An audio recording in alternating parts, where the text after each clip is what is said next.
આપણે અત્યાર સુધી સોના ચાંદી અને રોકડની ચોરી કરતા ચોરની વાતો સાંભળી હશે, પરંતુ નવસારીમાં તો ચોરે હદ વટાવી છે।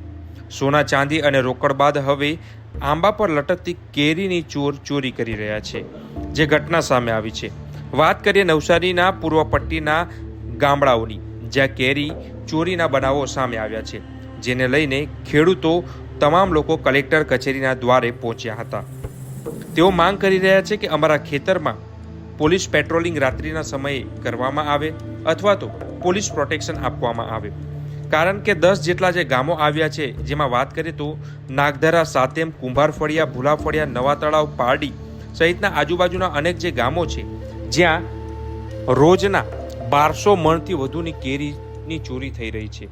રાત્રિના સમયે જે આ ચોરીની ઘટના બનતી હોય છે, રજિસ્ટર વગરના જે કાંટાવાળા છે તેમના પાસે આ કેરી પહોંચે છે અને તેઓ સસ્તા ભાવે લઈને તેઓ મહારાષ્ટ્ર, અમદાવાદ, વડોદરા સહિત આજુબાજુ તેઓ મોકલે છે। અને ખાસ કરીને વાત કરવામાં આવે તો એક ગામ દીઠ 100 થી 150 મણ કેરીની રોજ રાત્રે ચોરી થઈ રહી છે, જેને લઈને ખેડૂતો મુશ્કેલીમાં મુકાયા છે।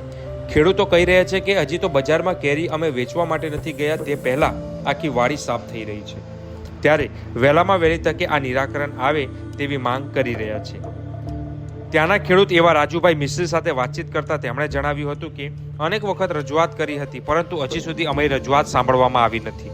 ત્યારે રોજની 100 મણ કેરીની ચોરી થઈ રહી છે, જેને લઈને અમારી આખી વાડી સાફ થઈ જશે તેની હવે અમને ચિંતા સતાવી રહી છે। ત્યારે ખેડૂતો કુદરત સામે લડતા લડતા હવે આ ચોરટાઓએ પણ આખું ખેતર માથે લીધું છે। શું નામ છે, કયા ગામ છે? અમે નવસારી તાલુકાનું સેવાળાનું કુંભારફળિયા ગામથી આવ્યા। મારું નામ રાજુભાઈ ભોગુભાઈ મિસ્ત્રી। અમારી એક જ ફરિયાદ અમે લઈને આવ્યા છે કે અમારે ગામે ગામ ચોરી થાય છે કેરી। અત્યારે હાલમાં ખેડૂતોની કેરીનો વિષય છે, અત્યારે કેરીનું પાક તૈયાર થવા આવેલો છે।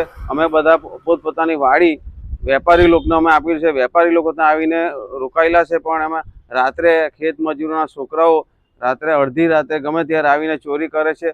એક ગામમાંથી આશરે 100 મણ જેટલી કેરી ચોરી થાય છે। તો અમે એટલી માંગ કરવા આવ્યા છે કે અમને પોલીસ પ્રોટેક્શન આપો, પોલીસ પેટ્રોલિંગ આપો અને આ ચોરીને અટકતી કરતા બંધ કરો। અને જે આજુબાજુમાં જે પ્રાઇવેટ કાંટા નંખાયા છે વગર રજીસ્ટર તંબુ ટાણીને, એ કાંટાને ઉપર કંઈ રિસ્ટ્રિક્શન આવે અને એના પર કોઈ બી દબાણ લાવીને કાંટા બંધ થાય તો અમારી ચોરી અટકશે।